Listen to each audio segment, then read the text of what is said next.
Hey now, we are getting over, and I am the Silver King, Adam Silverstein, here to lead you through these hard times. That with the latest WWE edition of your favorite professional wrestling podcast. That's right, Getting Over is back once again, and we are here to talk about all of the fallout from WWE Extreme Rules, along with everything else that happened this week across SmackDown and Raw for the season premieres of both of those shows. We are 4 weeks away from WWE Crown Jewel Blood Money in the Sand and 7 weeks away from WWE Survivor Series, the final premium live event of 2022, which means we have an absolute ton to discuss on today's show. We are not going to waste a lot of time getting to it, but I do need to remind you before we get into it all that this show, this podcast, Getting Over, it's all about the fight. So please, folks, Stop being marks for yourselves and go back to being a mark for me. Listen to Finn Balor, go back to being marks for the Silver King Adam Silverstein and Vintage Chris Vanini. Head on over to Apple Podcasts and Spotify. Drop us those 5-star ratings on Apple. Take a couple moments out of your life to say thank you and leave us a 5-star written review. Let everyone know how much you love the show, why you listen, and tell them why they should subscribe as well. Every time we get a 5-star written review, we read it live right here on the podcast. And wouldn't you know it, we got another one that came in last week from Blue Magic with 2 U's, the best 5 stars. I've listened to other wrestling podcasts, but over the past couple of years, I have gravitated to Getting Over. I listened to Adam on his previous podcast and migrated over when he started Getting Over. Adam and Chris each provide a blend of insight and reporting that I appreciate. In addition to their love for professional wrestling, they are both professional journalists, and that shows up on this podcast. I especially enjoy their preview shows. This has evolved into my primary wrestling podcast. Thank you very much, Blue Magic. That's a good name, by the way, a little good handle there, and a fantastic review of your favorite podcast, my favorite podcast, Chris's favorite podcast, and hopefully everyone listening, your favorite podcast as well, Getting Over. Thank you all so much for being part of this show. I would also be remiss if I began the program without reminding you to follow us on Twitter at Getting Overcast. We are largely interactive on social media with our Twitter account, especially this past weekend. For anyone who was chatting with us during Extreme Rules, we do live shows on Twitter Spaces completely free that you guys get to participate in around premium live events and pay-per-views. We post polls, we take your DMs and your tweets, and we read them on the show, answering your questions. We have a number of those today. My point, there's every reason in the world to follow us on Twitter at Getting Overcast. I forgot to mention the other 2 things. Every time a new episode drops, we drop it there first so you know it's live. And of course, we interact with you during the major shows, Raw, SmackDown, Dynamite, and NXT as well. So please follow us on Twitter at Getting Overcast. That is enough of an intro. Chris, let me welcome you into today's episode. This is not a season premiere of the Getting Over Wrestling podcast, but it was a season premiere for SmackDown and Raw this week. For SmackDown in particular, Chris, it also served as the go-home show to Extreme Rules. And I gotta say, I thought it was a tremendous 2 hours of wrestling that was maybe not perfect, but as close as you're going to get for a 2-hour wrestling show. It was, I think, one of the best episodes of TV that we have gotten since the start of the Triple H era. I would agree. You give us some Bloodline stuff. You give us an Intercontinental Championship match.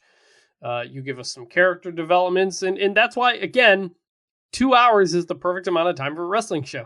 It's just everything flows better. There's enough urgency. Nothing drags. And it's not hard. It's not as hard to make a good episode of SmackDown as it is for Raw. And I think we kind of see that with how things play out on SmackDown. Yeah, and I got to say, as much as I loved SmackDown, Raw, at least for the first 2 hours, was basically the opposite. Like, it certainly wasn't a terrible show. I'm not saying that. But I found it very disjointed and repetitive in some ways. The third hour, I thought, saved the entire program. It was packed with fun, exciting stuff, a huge return that we'll talk about momentarily. I don't know what it was about those first 2 hours of Raw, but I just felt like I was almost down in the dumps. It was just like things aren't progressing. There weren't really new storylines being started. Even the Riddle stuff, Matt Riddle, with the Bloodline, we had already seen that. Why are they going back to it? It felt like it was just a crutch because they didn't want to do anything with Roman Reigns on Raw to set up something with, a superstar on that brand because he has the Logan Paul feud coming up. I just found those first 2 hours to be extremely rough. But again, hour 3, I thought saved it. Raw was a real drag. And I don't know, we'll get into the commentary in a minute, but the crowd seemed very quiet. And I don't know if it was just mic'd up poorly. I think it was mic'd up poorly, yeah. Because commentary sometimes felt like it was speaking over a highlight package sometimes. It was very odd. Roman comes out, there's almost no reaction. Very strange audio going on there. That's why I think there's no way there was no reaction to it. Right. And once they got in the ring, they sounded fine and people popped and you heard cheers and boos for Sammy and all that. But you're right. When the show started during the entrance, I was like, where's the crowd? Like, I don't understand. And it was sold out. 12,000 people, Barclays Center, New York. Like, it's loud. It has to be, you know? Yeah. Yeah. Also, I will also add that seeing Roman on Raw just felt weird. I don't know. I guess I'm so used to seeing him on SmackDown and he's so infrequently on Raw that it just kind of felt out of place. And one quick thing, going back to season premiere, for those who don't know why they call it this, it has to do with like the ratings and stuff essentially, right? Is that why they call it that? Is there a reason they call it season premiere? It's for television. So, they like to have like a start point and an end point to compare season over season, and just ratings purposes, advertising purposes, all those reasons. So that is primarily why it's a season premiere. Yeah. The reason why WWE promotes it as a season premiere is because it's a free way to do a special show, right? Like It is technically a season premiere and they want a big rating for that first show. And they can say, hey, it's a season premiere. All this stuff is going to happen. Now, if you remember the last couple of years, they would do the season premiere and it would often be kind of like a mishmash show. There'd be crossover talent that you would say, oh, well, they're supposed to be on Raw. They're supposed to be on SmackDown, but they would still show up. And then like 1 or 2 weeks later, they would do the WWE draft, resetting the rosters in a very short period of time before Survivor Series, which we heavily criticized. This is like, how do you have brand loyalty, right? When you just joined your new brand, it doesn't really make a lot of sense. This year, it does not seem like the WWE draft is happening in October or November. In fact, last I heard, they may not do it until after WrestleMania, which means you're going basically a year and a half with, I was going to say the exact same rosters. That's not true. With largely the same rosters that you had from last October. Obviously, with Triple H bringing a lot of people back, both Raw and SmackDown feel fresh because there's new talent on both shows.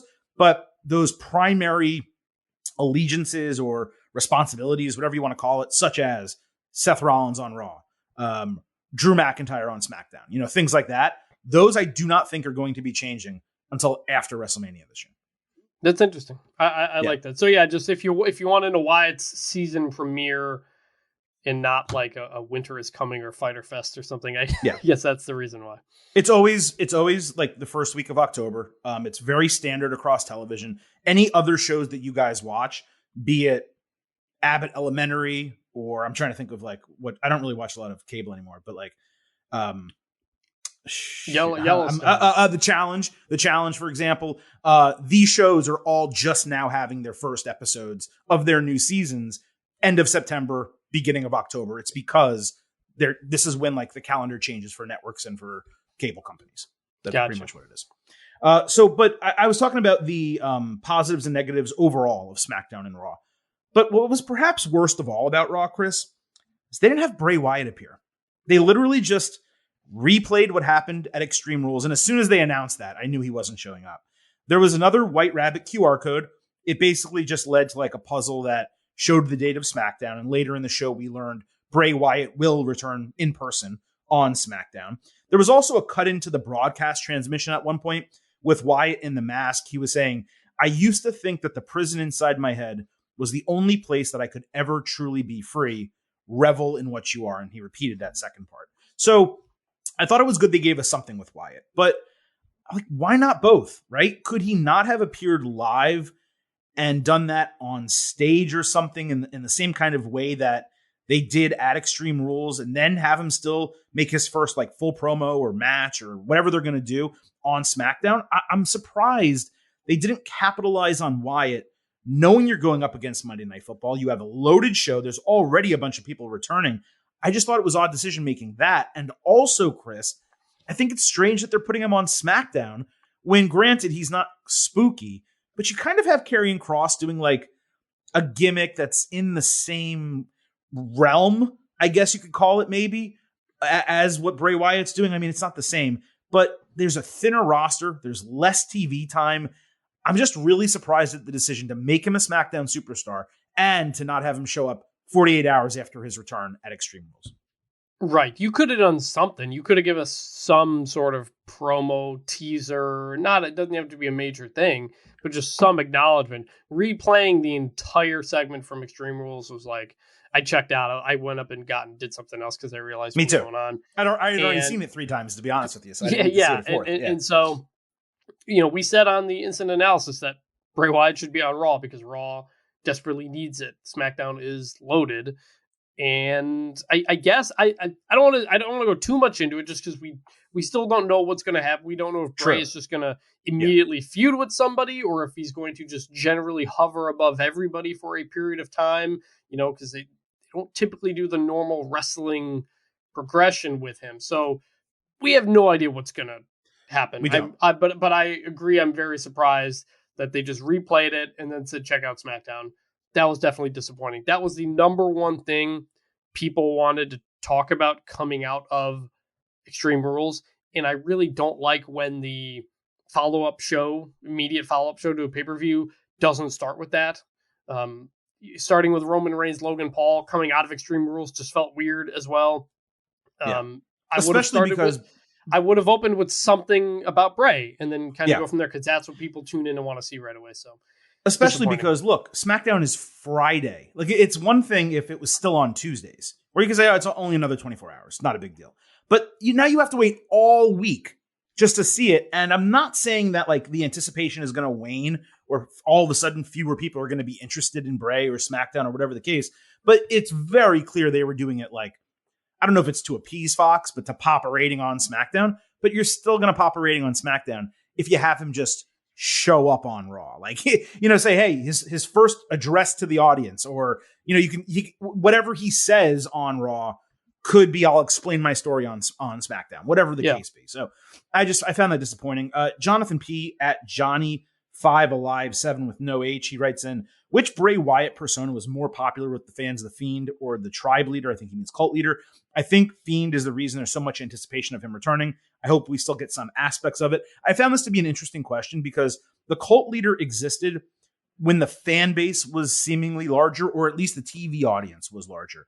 Yet, while that version of Bray was popular, definitely, the Fiend was another level. I mean, Fiend was the number one merchandise seller, which made it even stranger that they fired him in the first place. So I would say Fiend for sure. In terms of this character that we're getting, I think it's going to be an amalgamation of everything we've seen from Bray with new twists. The Cult Leader stuff, the Fiend stuff, with like whatever this new spin on it is. The whole prison inside my head thing that I just read a couple minutes ago, that was an indication that he's broken free from that Firefly Funhouse Fiend mindset. And yet, all those characters were the ones who welcomed Bray back to WWE. So I do find that to be interesting. And yes, for Friday, for SmackDown, I'm extremely intrigued at what we're going to get from Bray Wyatt. Yeah, I agree. It's probably a mix of both. I mean, he came out with the lantern. They're calling him Bray Wyatt. It seems like it's going to be more like the Cult Leader than everything else. And you're right. I personally loved the early era of Bray Wyatt, I think more than any of the others. But I can't deny that the Fiend craze was absolutely real. There are just Twitter accounts dedicated to that character and just so much going on. It really is wild. One other thing I wanted to note about Bray that we didn't mention in the instant analysis.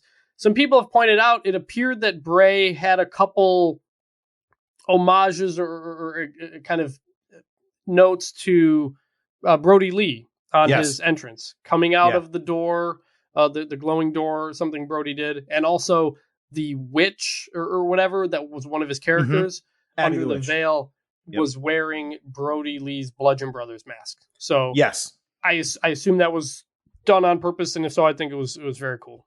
Yeah, absolutely. I caught someone else caught the light behind the door, that blue glowing white light, and I was able to retweet that, I think, Saturday night shortly after the show. But yeah, the mask thing kind of is something that someone found shortly thereafter, and when you kind of zoom in a little bit and you pause and you look at the Bludgeon Brothers mask, it's very clearly his. So very cool touches. Obviously, best friend or extremely close friend. So to be able to include that's cool. And it honestly, now going forward with this character, we kind of have a reason to look for those types of things.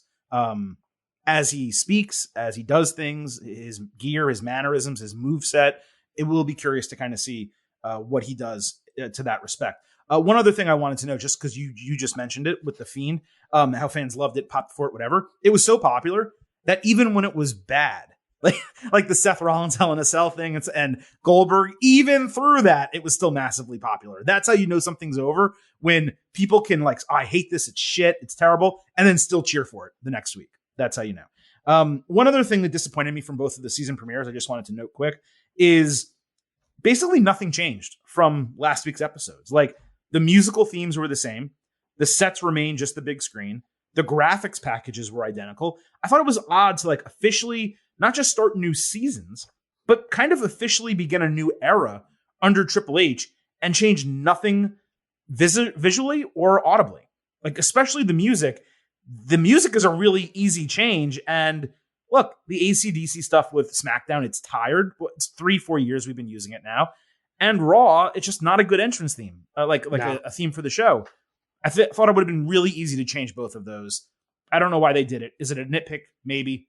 Just want to get your thoughts on it. Yeah, Raw's entrance video sucks. The music, I don't care for it at all. So that's I like the one that preceded this, but this one is terrible. Yes, me too.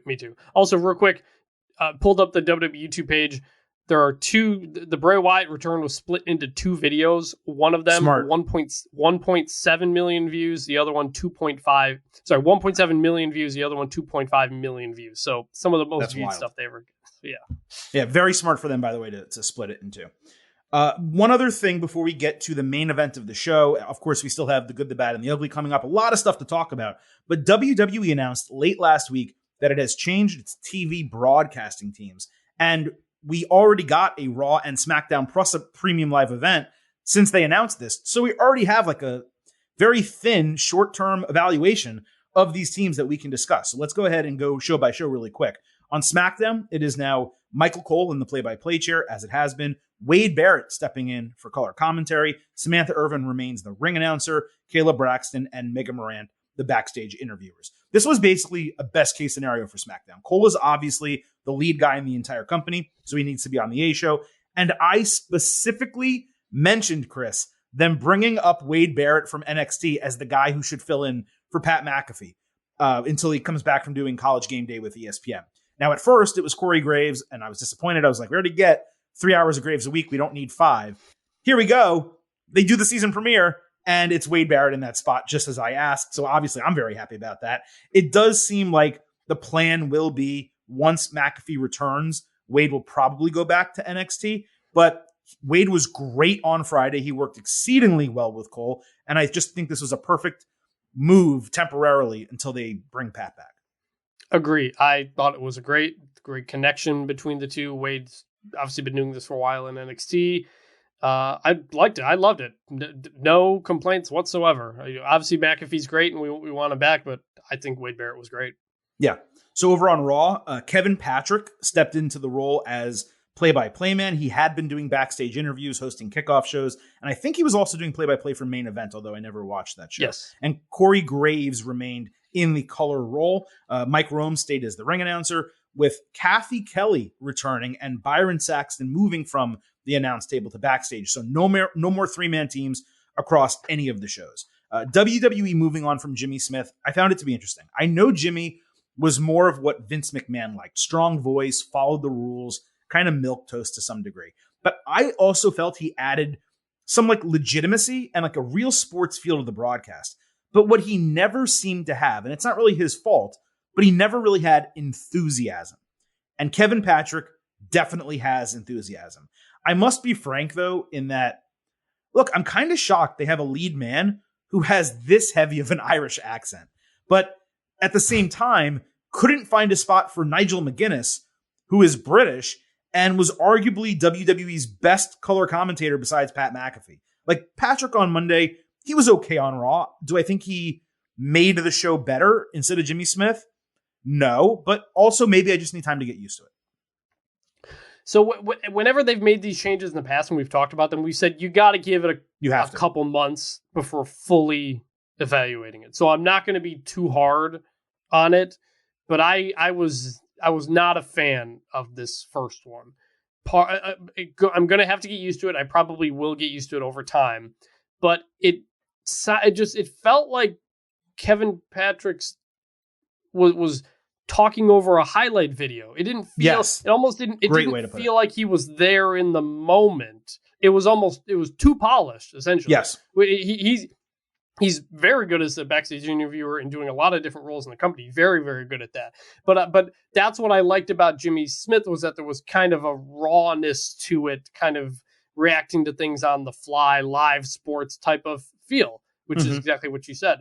I will miss Jimmy Smith. He replaced Adnan Virk, who did not do a good job, who also sounded like he was talking over a highlight video because he was on SportsCenter in various shows before that. So sorry to see Jimmy Smith go. I thought he was great. He didn't stand out. He didn't have major calls. He didn't have catchphrases and stuff like that, really. But I thought he was very, very solid. So tough to see him go. Kevin Patrick, we'll see. I'm going to give it some time. Didn't love the debut, but I do like going back to two-man boots. That's how that's how it really should be. It's how it works best in every sport. You develop a much better camaraderie, a chemistry together. And I'm glad to see both shows will now have two people. Yeah, my bad. I thought you were done there. So I agree definitely with the two-man booth thing. To follow up on what you said about Kevin Patrick, it sounded like he was a show host filling in as a play-by-play man. Yeah. Like who did a respectable job, and he didn't take away from the broadcast. I didn't necessarily enjoy Raw less because he was on it instead of Jimmy Smith, but it didn't add to the broadcast. And when they're making a change like this, the idea is to improve what you're getting. So to that degree, I don't know that he did, but just like you said, and we said this about Jimmy Smith, we wanted to take, I think we said 3 months to evaluate Jimmy. We got to give Kevin the same amount of time. He seems like a really good person. It also seems like everyone backstage loves him. So maybe it's a comfort thing. This is his first show. He was doing the season premiere. Brock Lesnar came back. I mean, it was crazy, right? So we do have to give this guy time to really like sink into the role, work with Corey. Also, it's about the rapport between your teammate. And we do have to give him time. But yeah, to start, I wouldn't say it was like an improvement, and it really should be an improvement. Also, it's great that Kathy Kelly is back. She was superb backstage during her first run, Queen Kathy. So it's great seeing her again. I did learn that WWE actually reached out to Renee Paquette. She turned them down. There are rumors that she may be going to AEW. Lastly, with Saxton, I've always enjoyed him. Whatever he's done, commentary, interviewing, whatever the case. But I was really tired of him and Graves. It was the same act. Shut up, Saxton. He finally, Byron did kind of shoot back at him a little bit this past year, which was nice.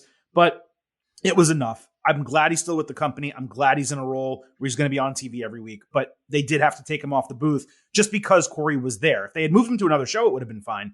But I was done with them together. And yes, Graves, he does have to be chosen over him. He is with Nigel there, he was the number 3 best color guy. But without Nigel, he is the number 2 guy. He's very solid. He has improved as well with Vince McMahon leaving. He's going back into more of what he used to be. So I was okay with kind of some of those changes as well. Agree. I think he'll be very good in that interview type of role. So that's good. For premium live events, it's going to be Michael Cole and Corey Graves. This just makes sense. One guy from SmackDown, one guy from Raw, an original team that's comfortable together. They did a fine job at Extreme Rules. I thought Cole was exceptional on the show at Extreme Rules. Graves was really good. Let's just be honest, right? McAfee's superior. And I do think when he comes back, they should go 3 men for the pay-per-views, because McAfee, Graves, and Cole, I do believe would work together. It would be a SmackDown and a Raw color guy with Cole kind of being the intermediary between them. I just don't see a reason for Pat not to be on major events once he's done with college football. I didn't catch who all the other roles were, like ring announcer, and I don't think they really did backstage interviews. So I don't have any more evaluation on the premium live event, but that is how I feel, at least for what we're getting from a broadcasting perspective. I agree. All right. And then lastly, with NXT, Vic Joseph is staying in charge of play-by-play. Booker T is stepping into color commentary. Alicia Taylor is remaining the ring announcer, with Mackenzie Mitchell staying on as the backstage interviewer. So Vic, he didn't work out when he got his chance on Raw.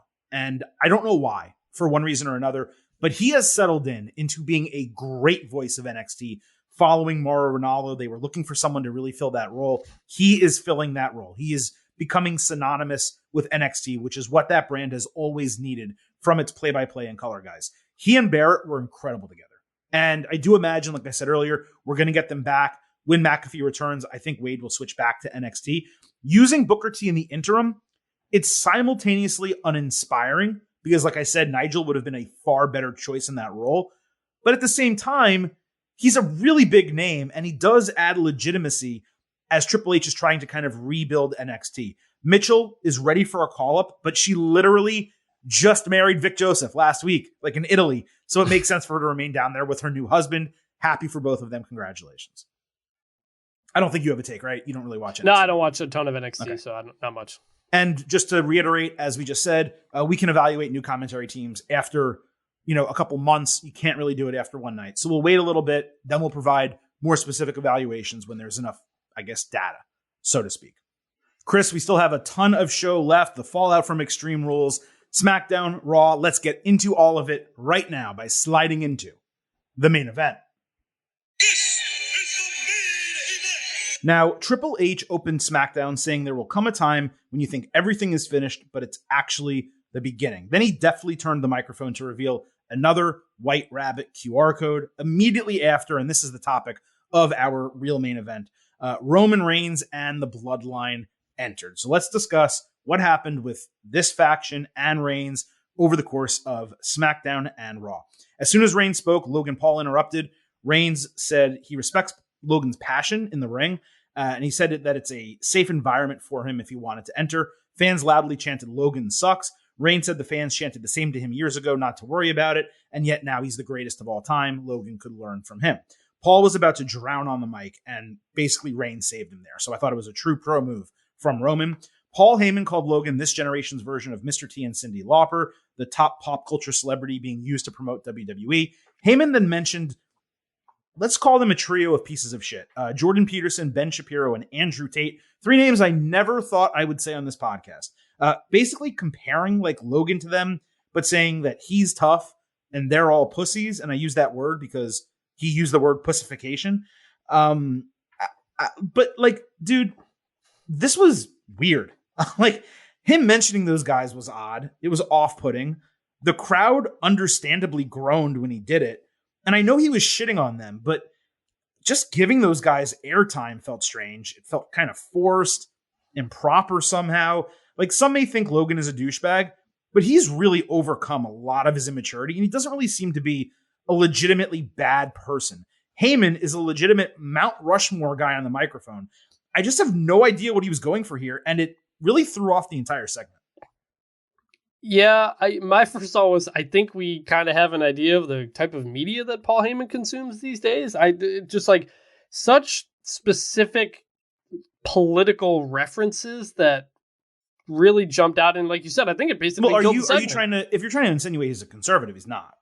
He's a New York. Paul Heyman. I'm just saying he clearly is aware of these very types of people. He's very tuned into pop culture and like to an extent that stuff. Just like you said, it kind of killed the segment, and everybody was just like, what is going on here? My brother, I was a little bit behind on it. My brother texted me, he's like, what is Paul Heyman talking about? My brother doesn't know who these people are. I barely know who those people are. It was very strange, odd. Just not a good segment. And I've actually liked a lot of the Roman Logan stuff so far, but this was too far out there. This was too much Paul Heyman trying to like prove he knows certain things in pop culture, but it was very obscure and odd. Yeah, I mean, like, if there was a silver lining, it's that Heyman got to talk shit about those 3 assholes in front of 2.5 million people on a Fox station. So, like, that was something. But as a wrestling promo, like, man, I don't. You guys have listened to me for enough years to know I love Paul Heyman. Like, if there's a Paul Heyman guy, it's me. But this was one of his worst promos that I can ever remember. It didn't make sense and it was unnecessary. Yeah, sorry. It felt like Heyman said this because he wanted it to be picked up by those people. I think that's. But why do you want that? Why do you want attention from those people? And why do you want to bring attention? Because to those because it gives you internet attention, and that's the entire purpose of the Logan Paul feud. He's Paul Heyman. He doesn't need that from them. I agree, but it's so weird. Anyway, let's talk about actual wrestling. Let's just keep going. So Logan started getting major, very loud what chants, and through them, he powered through. He started playing mind games, asking if the tribal chief was really Reigns or Jey Uso. That sent Jey into a frenzy. Kind of, he was acting like Butch, to be honest with you. Fans chanted Uso. Reigns then stared Jey down, but Sami Zayn immediately came to Jey's rescue, putting Reigns over and reminding him that Jey is his family and his ire should be on Logan, the pretender, not Jey. Sami called Logan a number 2, a piece of shit basically, which actually broke Reigns and made him start laughing. Zayn then wrapped up his promo with Reigns relaxing and Paul kind of slinking out of the ring. Why Roman would suddenly think Jey was trying to usurp his power because Logan said so was really confusing. However, It gave credence to what we've been saying about Jey being really the only one in the bloodline that Reigns is truly gaslighted and mentally and physically abused. Jey's acting, the anger at Logan, and then immediately being so deferential to Reigns that he put his head down and was basically shaking like a dog. It was superb. And Sami stepping up to get the back of a guy who hates him, with Reigns letting him take that role and Jey benefiting from it by not getting his ass kicked in the moment. I thought that was tremendous. This went from kind of terrible to outstanding in a really short period of time. Yes. Sami Zayn and Jey Uso doing a pretty good job. Saved that and turned it kind of in a different direction that was much needed. I had the same reaction, like Jey Uso is not trying to usurp Roman's power here. This is weird. There's been no indication of that. It was a weird transition into getting to create some other drama that did work. And Sami is great. And it goes back to what we talked about last week too, which was as soon as he got that honorary Uso shirt, he's got all the confidence in the world. He got his balls. Standing up for Jey Uso. He's trash, beating up people backstage. He completely changed ever since he got that honor. So it's a good further, development of that character. So it was good stuff. So we had a scheduled match, Solo Sikoa against Ricochet. Sikoa pounced Rick at the bell. There was good work both ways, but as Ricochet jumped off the ropes for a 450 splash, Sikoa stood up and caught him with spinning Solo, and he got the win. Entertaining match. Was it the right winner? It was, because you're not going to have Solo lose, and Ricochet has won enough recently where him losing one match to a guy who's much bigger than him, it's not really the end of the world. Sikoa's finisher is perfectly fine, but the name spinning Solo, it is horrendous. There's got to be some type of Samoan word or phrase that would be better used as a finisher name. Also, I know he's Rikishi's son, but dude, doesn't he really remind you of Umaga, Eddie Fatu, more than anyone else? And by the way, that's a huge compliment. Rest in peace, Umaga. It kind of does. Also, today, the day we're recording, is Rikishi's birthday. Happy birthday! Happy birthday, Rikishi. I hope Sami Zayn sends out a happy birthday tweet to him or something like that. I wouldn't be surprised. Yeah, that would be really funny. It was a good match, fun match. Fresh matchup. Not much more to say than just I enjoyed it. It worked. That's fine. I was just pausing to give you a chance to get in, just in case, In the locker room later, Zayn loudly said Sikoa was a great addition to the bloodline and was learning under his wing. Jey snapped, saying that Solo was his brother, not Sami's. Sami called Jey a hothead, and then Jey started screaming at him. Roman immediately got annoyed, but he agreed that Jey has always been a hothead. Zayn tried to walk it back to protect Jey, but Reigns said it's been a problem their whole lives. Then he made it Sami's problem by putting him officially in charge of Jey. Sami reluctantly accepted, and Jey looked totally depressed here. Now, this goes back to what we were just talking about, the continuation of excellent storytelling that keeps adding layers to this relationship. The idea of Sami and Jey figuring out how to work together, to me, would be a really interesting dynamic. But it's tough to see that happening given how the rest of this show went and how Raw went as well. Still, extending the storyline arc with this twist is exciting, and I did find it interesting here. It was. It was. And it's honestly, it's more of that gaslighting from Roman toward Jey. It really is kind of going back to a lot of that, so it was good. So staying with SmackDown, I told you there's a lot that happened with the bloodline across these shows. Staying with SmackDown, Zayn told the Usos backstage he didn't mean for this to happen. Jey just basically was pissed off. Jimmy told him, chill, don't worry about it. New Day then came up talking shit at Jey, saying he went from main event Jey Uso to having two daddies. Xavier Woods had an incredible line. You're not a stepdad, you're the dad who stepped up, talking to Sami. Zayn was pissed at that, so he challenged them to fight. The Usos were frustrated. I thought it was going to be a tag team match, but it ended up being a 6-man. New Day made their entrance and waited for someone to come out. And okay, I knew it wasn't Big E, but I got really excited in the moment that maybe it's Big E. Like somehow, they threw something over our eyes and his injury wasn't as bad. Like it was a hope and it was like a prayer, but I knew it wasn't happening. And yeah, it didn't happen. It was Braun Strowman. So we got New Day and Strowman against the Usos and Zayn. Jay gave Sammy the side eye when they entered the ring, and he got really angry when Sammy tagged them in. New Day hit a double tope to take out the Usos. Jay later forcefully tagged himself in for Sammy before allowing himself to get tagged in soon after that, but he still dissed Zayn's attempt at trying to dap him up. After Jimmy tagged in, Jay and Sammy argued on the ring apron. Strowman got a hot tag and destroyed Jimmy with a chokeslam while they were arguing at ringside. Strowman then took them out with a running pounce. Sammy flew over the desk. Jay literally flew into Michael Cole, drilling him in the knees, which was not planned, knocked Cole down. New Day then hit up, down, down on Jimmy for the win. The crowd went apeshit for this. They loved every single second of it. Cole sold it as New Day pinning the champions. This was mostly about the dynamic between Sammy and Jay once again, and they continued it well within the confines of a match. There was a really sweet moment where Jay grabbed Cole's hand to make sure he was okay after he took the bump that wasn't planned. I assumed that eventually, Chris, New Day would challenge the Usos for the titles again because the Usos are getting close to their record. So I would think like the week or two before they break the record, New Day would challenge for the titles. But this makes it feel like it's going to happen way sooner. And I guess that's not the end of the world. Plus, Montez Ford is still injured, so they're not going to go with Street Profits. Really, more than anything else, this was a good way to wrap up this storyline on SmackDown itself. Yes, this was a really hot main event. Braun Strowman is not really doing anything. He's just showing up and beating up people, and people are really into that, so that works. And yeah, it feels like it's going to set up New Day Usos for Crown Jewel or later Possibly. Or sooner. I don't know. But it's like we said a couple weeks ago when we said, hey, they're coming up on that record for longest single reign that the New Day has. It would make sense to set up a match between them before then. So here's where we're going with that.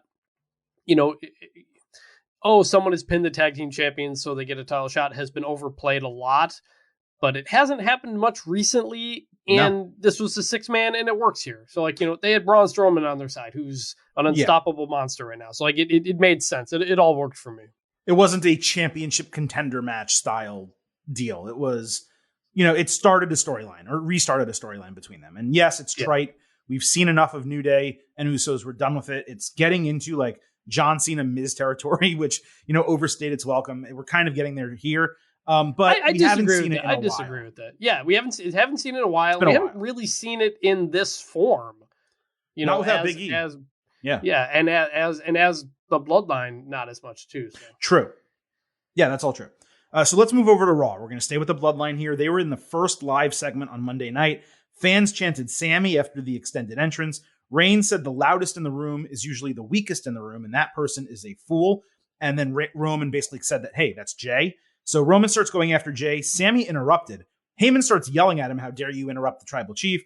Zayn reminded Roman that Jay is his problem, and he wanted the chance to be able to handle it. Reigns smiled. He shrugged. He said, go for it. Take it, man. The crowd was white hot for Sammy. Zayn said he and Reigns connected and agreed that Jay's behavior hasn't been very oozy. Sammy pointed out that everyone loves Jimmy. The crowd cheered, and then they did the handshake. He put over Solo and said everyone in the Bloodline just needs to be cool. Jay stared at Roman. He's like, is this a rib? Is this a joke? What's happening? He started getting really angry. Then Matt Riddle interrupted and kind of like ruined the whole thing. It was running hot. I wanted to know what was going to happen. But Riddle interrupts. He goes, people should be talking about him beating Seth Rollins. And while he's not supposed to challenge Roman for the title again, New York wants it. Reigns teased the crowd, hey, maybe I should let him have another title match. Obviously, he denied it. Riddle said, let me just fight someone else from the Bloodline. The fans chanted for Zayn. And then Jay egged him on twice, with Sammy eventually booking the match. The way this played out was interesting. Jay did seem to cool off over the latter part of the segment, but it also kind of left like a big meatball hanging out there in terms of a storyline. It's curious to see Reigns and Jimmy fully have Sammy's back over Jay, and it sort of feels like maybe they're doing a long-term swerve where like they eventually have to choose, and we think they're going to pick Sammy because they've had his back the entire time, but they actually beat his ass and they end up choosing Jay. I don't know how this is going to play out, but this was one of the, I don't want to say strange, but it was one of the more, I guess, confounding versions of this that we've seen recently in terms of me not exactly knowing what they're going to do with it. Right. And it's not like they're setting up Jay to be the face because everybody's behind Sammy and they know that, and they're only getting more behind Sammy. So right. Usually it's the odd man out who is the baby face. Yeah. It's gotta be set up. I think it'll be setting up in a way that leads to Sammy. Sammy's going to be the odd man out at the end of this. He's going to get kicked out of the group. Yeah. That's the story. So like it has to happen. So we'll see. But like you said, they're giving us different directions and branches of the stuff, and it works. Every week it's a little bit different, a little bit new, and I'm into it. So later backstage on Raw, Reigns was leaving to party in New York with Heyman. Jay, which is funny, by the way, Reigns and Heyman just partying together in New York. Jay said he needed to talk to him. Roman said Jay needed to stay, reminding him that he's linked with Sami and needed to make sure Zayn won his match. So he's putting Sami Zayn winning a match over hanging out with his cousin. Reigns then told Jay that Solo was also going to roll with him, and Heyman just could only shrug. As Jay looked at him, they got into a blacked out Yukon. Jay was confused. Reigns was just cold as hell in this segment. So then we ended up getting Zayn against Riddle. This was the main event match. Fans chanted Sami Uso at one point, which I thought was really funny. Jay tried to direct Sami at one point, but Sami reminded Jay that Roman wants him to handle it and that Jay wanted him to handle it. Zayn hit a Michinoku driver. Jay later tried to interfere in clear view of the referee, but Zayn stopped him. Sami hit a sunset flip powerbomb off the ropes. Riddle countered a haluva kick with a power slam. Zayn countered the draping DDT with a back body drop. Back outside, this time Jay was holding Jimmy back from helping as Sami got his chest kicked in. That led to Riddle countering a blue thunderbomb inside and hitting an RKO for the clean win in 16 minutes. Jay wouldn't let Jimmy help Sami up after the bell because he had it on his own, which is what Sami said. So just like the SmackDown match, this was way more about the storyline than the wrestling. Roman literally told Jay to make sure Sami wins, and ultimately, he kind of did the exact opposite, but for two reasons. First, because Sami kept stopping him, and then when Sami actually needed him, Jay listened to him and didn't help, and he also forced Jimmy not to help either. So the right decisions were made here. Riddle obviously needed to win coming out of winning the fight pit. It got plenty of time. It was the only match that was longer than 10 minutes on the entire show. We'll talk about that a little bit later. Jay also proved to Sami that he couldn't really do it on its own. So I thought it worked exceptionally well to further the storyline. And yeah, I badly want to see SmackDown because I want to see what's going to happen next with the Bloodline, Sami Zayn, and Jey Uso.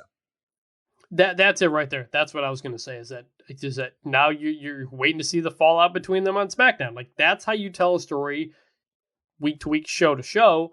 And that's why it has become beneficial having the Bloodline on both shows because it's easier to follow up. You don't remember, it was a whole week ago what happened, different things going on. This was just the dynamics of this are great. It's kind of the same thing we've said with every bit, but they just keep advancing it a little bit more and more. And it's just really good stuff. So, Chris, while that was really a lot to discuss from the Bloodline, I find it interesting that, because Reigns is doing the feud with Logan, there's really not a lot of meat on the bone there to chew. And the Usos don't really have, and we think it may be New Day, but they don't really have a tag team title challenger right now. So again, there's not really a lot of meat on that bone to chew. So really the only main storyline going on with the Bloodline is Sami Zayn and Jey Uso, which means like we just spent a lot of time talking about the Bloodline, but at the same time, not that much happened. Like we're very much in the same spot we were at the beginning of the week.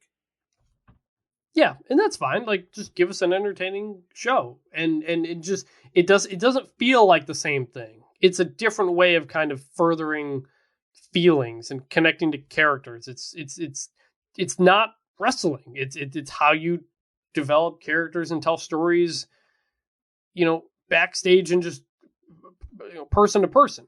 It's different and it's good. I will say that the Sami Zayn and Jey Uso, like this element that has been brought into it, it's just taking this to the next level. I mean, we just discussed a couple of weeks ago about how epic this overall storyline is, Roman Reigns, Tribal Chief, Bloodline.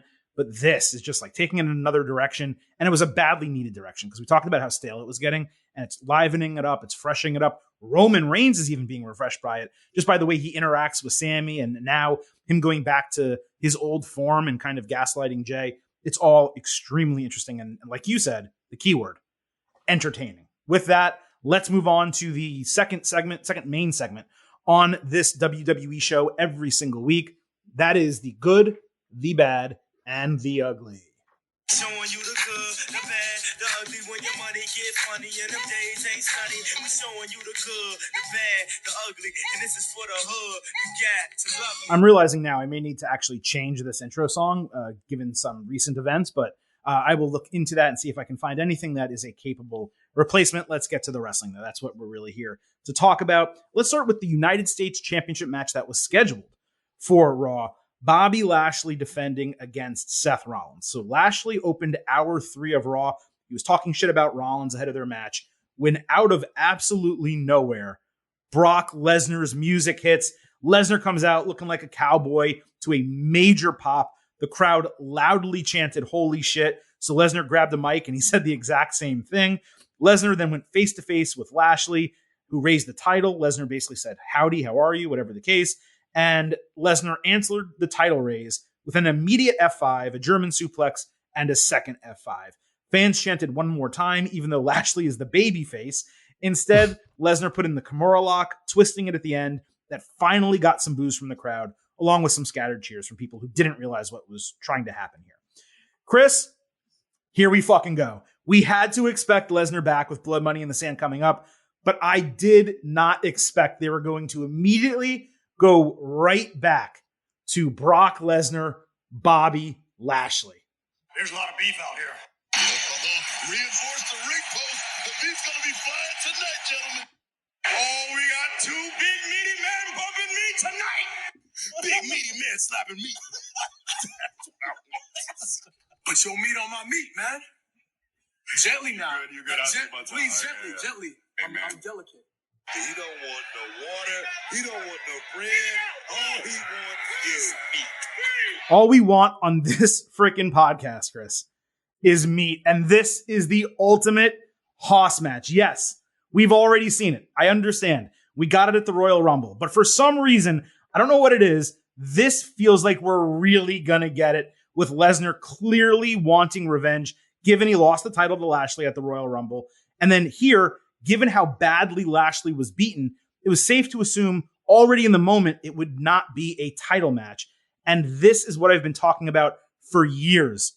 Brock Lesnar is the draw. You don't need Lesnar going after a world title, and you certainly do not need Lesnar versus Roman Reigns. There is plenty of huge and large guys on the roster, not to mention incredibly talented folks that Lesnar could fight as well. This is the appropriate use of Lesnar these days. A mercenary for big matches and major feuds. Chris, this is not just good, it's tremendous. Yeah, when Lesnar's music hit, my head was down, and I heard it, and I was like, wait, what? Is that what? Am I associating a music with the wrong person here? And then it comes out, I was like, oh shit, it's Brock Lesnar. We're about to do Brock Lesnar, Bobby Lashley. And then I was like, oh yeah, Crown Jewel's coming up. How could I have not thought that Brock would return any day now, to get into some sort of Crown Jewel payday type of feud? So that's good. I'm really looking forward to Brock versus Bobby.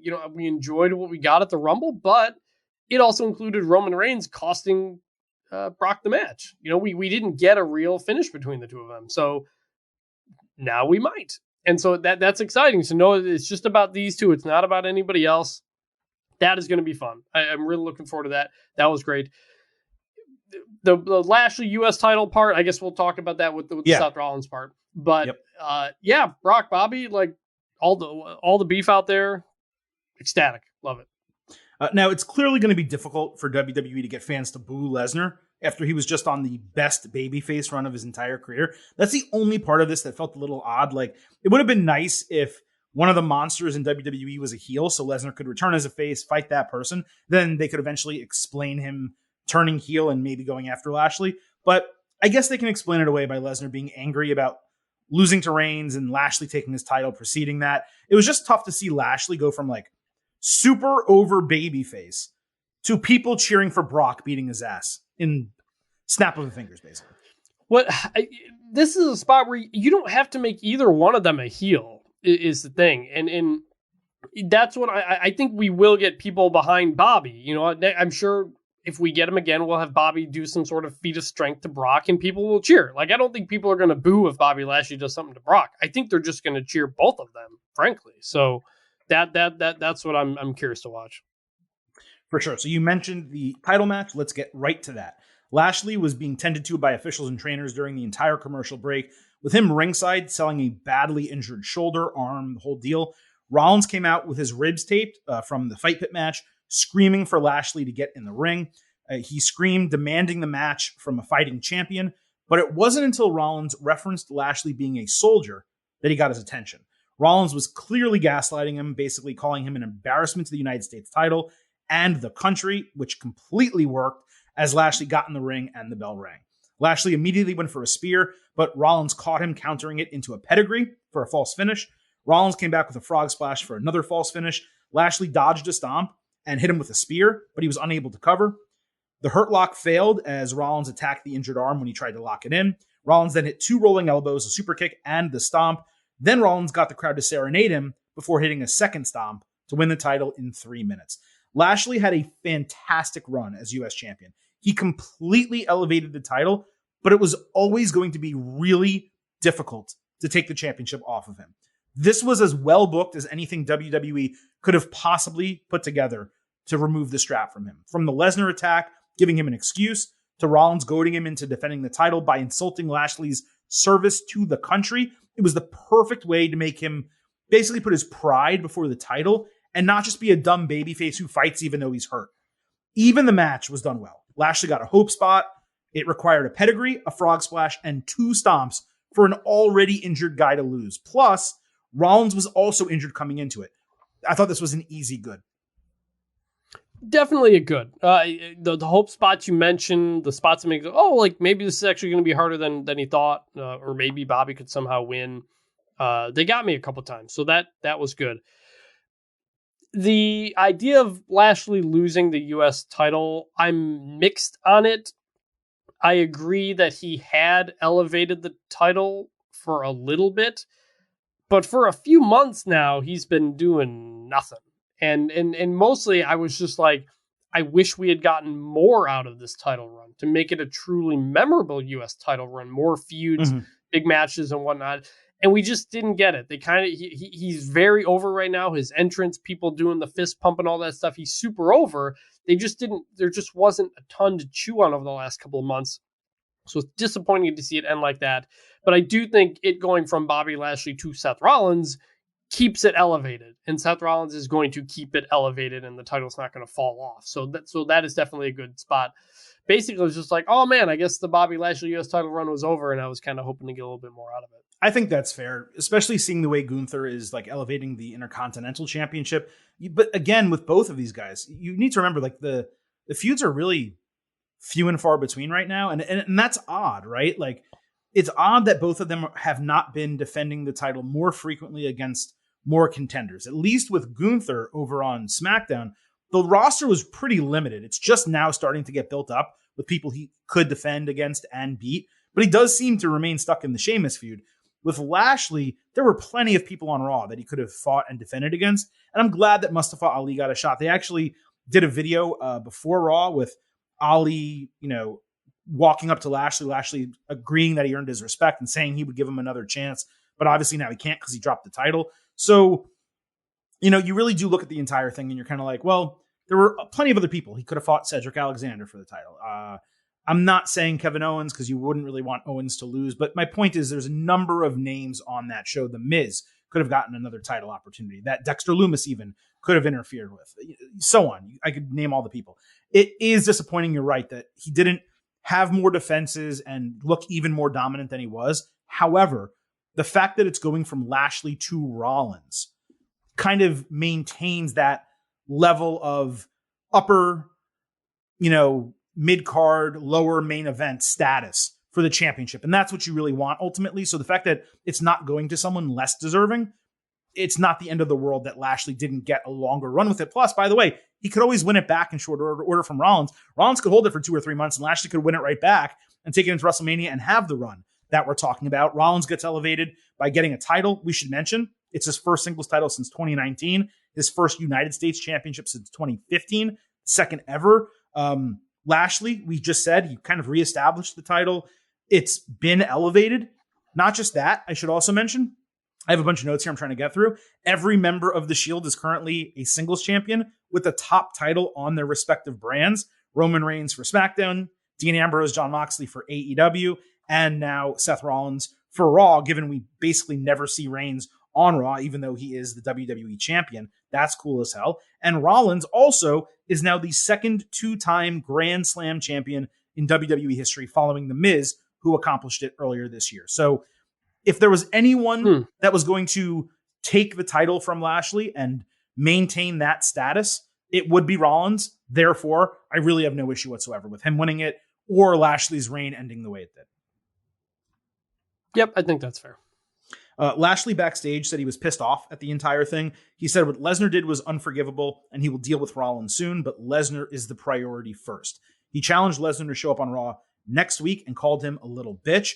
I thought it was a really smart way to go back to Lashley before the end of Raw, given he got completely screwed out of this title. To just have him slink away and never hear from him, that wouldn't have been good. So that's great that he's calling out Lesnar. And with Lashley calling out Rollins as part of the promo as well, a rematch down the road keeps open the possibility that I just mentioned of Lashley winning the title back, or at least the storyline being closed, not leaving it out there that Rollins kind of screwed him over, and then Lashley didn't at least get another opportunity to win it back. So again, good 3 for 3 on this show. Yes. Going back to Lashley after he got punked out in the middle of the ring is so important. And for a long time, they didn't do that enough. And it's like Lesnar doesn't look bad for Lashley coming back. It's just you protected Bobby a bit. And that's definitely a good way to handle it. Yeah. And not forgetting about Rollins. Say, hey, I'm dealing with Lesnar, but you're still on my hit list. And I'm coming back and getting my title. That's always really important. Eric Goldfather at EG Movie Man and Sean McDermott at On Board Brother both wrote in. I'm going to read both of them, their DMs back to back. Do you think Rollins will have the U.S. title for long? I want your opinion because I think he should be challenging Roman at Survivor Series since it's the 10th anniversary of the Shield. And then Sean, forecasting War Games has the feel it will not feature Bloodline, but Judgment Day versus OC with potential Bloodline in a transitional Survivor Series match. What are your thoughts? Just realizing I'm asking this question before we talk about that. But to wrap these up really quick, they're actually interesting questions. I have no idea what Survivor Series is going to be. Like, it seemed really easy to set up the Bloodline to be in War Games, but there isn't a growing team against them right now. And yeah, there's 7 weeks until Survivor Series, but I don't see them really developing that team while Roman is doing the Logan Paul build. I don't even know if Roman's going to be on SmackDown this coming Friday. So maybe the Bloodline's not going to be in War Games. If not, it would make sense for Reigns to fight Seth Rollins one-on-one on that show. The 10-year anniversary of the Shield. I forget, was it Roman versus Rollins last year at Survivor Series when they did the DQ finish? Or was that a different event? No, that was the Royal Rumble this year. It was? That was this year's Royal Rumble. So they theoretically could run it back from that, but then that would only be 7 weeks. Would Rollins still be U.S. champion? Would he drop the title in a really short reign? That wouldn't really work. The point is, to answer both these questions, I think there's way too many variables right now to be able to give an intelligent answer either way. Yeah, no, that's fair. And I looked up, yes, it was 2022 Royal Rumble when that happened. I didn't even think about 10-year Shield anniversary. So that is possible. Like, I agree. We don't know. It's 7 weeks out. Everything's building toward Crown Jewel right now. It's really almost impossible now to think about. And Raw, and nothing happened on Raw to indicate anything about Survivor Series. Like, that was part of my problem with it. It was very much a continuation of what we already had without anything new starting, other than maybe Riddle getting back into it with Roman. You could say maybe Riddle would potentially be one member of that team. You know, starting that off. Maybe Kevin Owens would be another. We haven't seen him in 2 weeks, by the way. You could see New Day, Riddle, Kevin Owens, and Braun Strowman or somebody like in a fifth person against that could possibly happen. Maybe. But we don't know. We really have no idea. It's and there's no indication right now what's going to be what. Yeah, it's way too early. The one thing I think we know what's going to happen with the women, that seems pretty obvious. But with the men, right now, it's completely up in the air. Although, again, the Bloodline is a 5-person team. So makes it really easy for them to do that match. Let's keep going with Raw. DX had its 25th anniversary celebration as it was promoted. Raw started with DX doing a cold open with the other guys wearing DX gear while Triple H was in a suit, wearing a headset in gorilla position. They did the whole gimmick with Triple H telling them not to curse, and the guys saying curse words that were bleeped to try to confirm what he meant. They also did a cock gimmick with rubber chickens. This felt like one of those SNL skits where like the old guys come back and the jokes are the same, but everyone's grown up, not just the actors, but also the viewers. And it's just not as funny as it used to be, but it was classic immature DX, basically throwing back to the old DX State of the Union deal. Definitely fun, but, you know, kind of played out a little bit. I really liked this opening. I thought it was really funny. Like not the most amazing thing in the world, but I was like, oh, cool to see all those guys. And you're right. You're just kind of playing the hits, and you're doing it a lot older, and it's a nostalgia type hit, but it worked. It was funny. I enjoyed it. So DX also main evented the show. X-Pac gave a shout out to China, which was really cool. Yes. They referenced it smelling like weed in the crowd without really saying that. Road Dogg called them D-Geriatric X, and then he did the New Age Outlaws intro, letting the crowd say, badass Billy Gunn. Corey Graves commented, the other guys doing something with office equipment these days. And HBK threw up the scissors. So HBK is not a cop. He loves the Acclaimed, just like we do. I thought it was really well done to make sure that Billy was represented somehow, especially letting the crowd do it. That was really cool. Triple H did his DX intro. Shawn Michaels got loud HBK chants, and he made the fans promise, if we do this again in 25 years, please put us out of our misery. And that was it. They posed as a show and off the air. I don't know what I expected here, but like for them to literally come out and just do their catchphrases was a little disappointing. I thought there'd be some interactions with some comedic superstars. Maybe something would happen. I did appreciate them appearing in 4 different segments during the show. We'll talk about the other 2 a little bit later. But for a 25th anniversary, I just wanted something more to sink my teeth into. It was good because how could DX actually be bad? But I just wanted more thought and effort to be put into the entire thing. It was good. It was fine. Like ending the show on that, you didn't want it to be too long. It was a perfectly fine way to end the show and go home. We'll talk about some stuff during the show, but frankly, I would have. I expected honestly more DX considering how much they hyped it up. And me too. And you don't even have to do too much. Just periodically come back from commercial and do an old DX clip.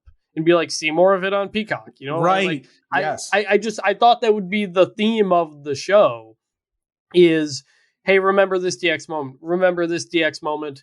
Bunch of backstage interactions with all sorts of types of people. Like when they do a Legends show and there's a ton of them backstage, like just exactly give some rubs backstage and stuff like that. Do a lot of these different things. It was fine. It was good. I liked what they did. I just felt like it was, a missed opportunity to help the current product by doing more of them. Right. They should have been putting over some, not in terms of like losing matches or anything, but they should have been helping some of the younger or newer talent. Like it would have been cool if Road Dogg was talking to a tag team, giving them advice. And then the tag team had a match and like did the New Age Outlaws finisher, right? And like then threw up the X at the end or did the chop or whatever. Or X-Pac was talking to a smaller guy on the roster, maybe Mustafa Ali. Hey, here's how you get in and kind of make your way known in the company. Like things like that would have been way better than just like them making fun of a couple jobbers backstage and kind of egging them on to go fight Omos, like, which we'll talk about. But again, I just wanted a little bit more. WGOK and J wrote in, I would have cut the lights. And when they came back on, had X-Pac, Michaels, and Dogg laid out and Triple H standing in horror as Bray and the characters just were standing over them. And then the show cuts off from there. It would be a callback to Triple H's interview saying how Bray needs to dial it back. Well, first of all, they would never take out Shawn Michaels that way. That would not happen. But maybe if Triple H and Shawn left the ring and Dogg and X-Pac were staying to celebrate, they could have done something like that. But we also don't know if Bray is supposed to be a face or a heel.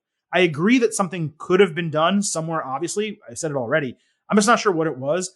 As I said earlier, the Fiend stuff is a combination of 2 surprises. One, that he wasn't on Raw, and 2, that he is showing up on SmackDown as being his home. But I don't think him interacting with DX would have been the answer. I agree. That would have felt a little bit strange. All right. Plenty more left to talk about from Raw and SmackDown, so let's get into it. Johnny Gargano fought Austin Theory. This was the first match on Raw 30 minutes into the show. Theory countered one final beat into a brutal hooked release backdrop on the apron, like right away. Gargano came back with a spear inside through the ropes. Theory caught another one with a forearm and hit like 50% of an interesting flipping facebuster move. I've just never seen it before. I don't even know what you would call it. Gargano escaped 8 count down, but Theory moved him into the Gargano escape. Gargano briefly reversed it. Gargano then countered Theory's rolling dropkick with a super kick and hit a tope suicida DDT, adding one final beat for the win in 9 minutes to a really great pop from the crowd. Superb finishing sequence to a strong match. The problem was it was notably short, with like 1/3 of the match coming picture in picture during commercial break. Given how long they've been feuding, this should have gotten significantly more time, but it was a really busy Raw. So I guess I understood in the circumstance, but this is like a 9-minute match. It should have been 13, 14 minutes and not had 1/3 of it during a commercial break. I'm still going with good because the wrestling was solid, but there just wasn't much to chew on about it. It was good. You actually think tweeted during the show, and we'll probably bring it up a few times here, that some of the matches maybe should have been longer. I don't know if I agree with that. I just would have liked to seen less of it across commercials, which happened a lot on this episode. It was fine. I was kind of surprised at the result. I expected some schmaz or something to kind of do it. And it's just like, oh, I guess this is it. Okay. Kind of, I wasn't ready for that to kind of be it. So I was kind of caught off guard, but it was anticlimactic. Wrestling. Yeah, it was anticlimactic considering kind of what they've been doing. And maybe they're done, maybe they're not. I don't know. I was just surprised by it, but it was good. So Rey Mysterio fought Chad Gable. Rey hit his sliding sunset flip powerbomb outside. When Dominic and Rhea Ripley entered, Otis caught Rey flying outside, but Rey ran him into the ring post, hitting Gable with a 619 and a splash over the top rope for the win in 8 minutes. Dom distracted after playing like he wanted a hug. Rey turned around, but Ripley was standing in his way. Dom screamed for Rey to hit him, but Rey put his hands behind his back and then got smacked by his son. Damian Priest and Finn Balor arrived. Rey got shots on both of them before Dom caught him with a huge lariat as he ran a 619 on Balor. Dom got major heat and "you suck" chants, again begging to be hit. Rey was ready to cry and turned his back to leave, so Dom ran him into the ropes and Ripley held Rey's arms as Dom hit a 619. This was kind of like the match we just discussed in that it was something I wanted to see, but it was relatively short with half of it during a commercial break. So the real grade here is for the post-match angle, which was superb. Triple H took Dom from a completely forgettable guy who seemed out of his depth to someone who is detestable and getting legitimate heat from the crowd. Extra credit goes to Ripley. She wore a memorial armband for Beth Phoenix. This may not have been great, but it was good in the feud department. Again, the match had the same problems as the first one. You want to see it. It's too short, and half of it was during commercial break. Agree on all that. Still a good.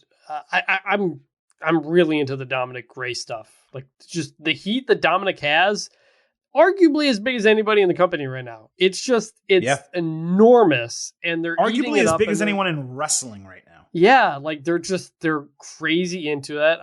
The YouTube video of Edge and Dominic from Extreme Rules had 1.2 million views. Like they're doing big numbers with this stuff. And Rey's doing a good job of expressing, I don't want to hit and fight my kid, and taking the punishment for that. So it's a pretty by the book story, but Rhea Ripley being involved, her kind of influence over him, all that, she looks like a badass kind of control and all of this. I really like this. It was good.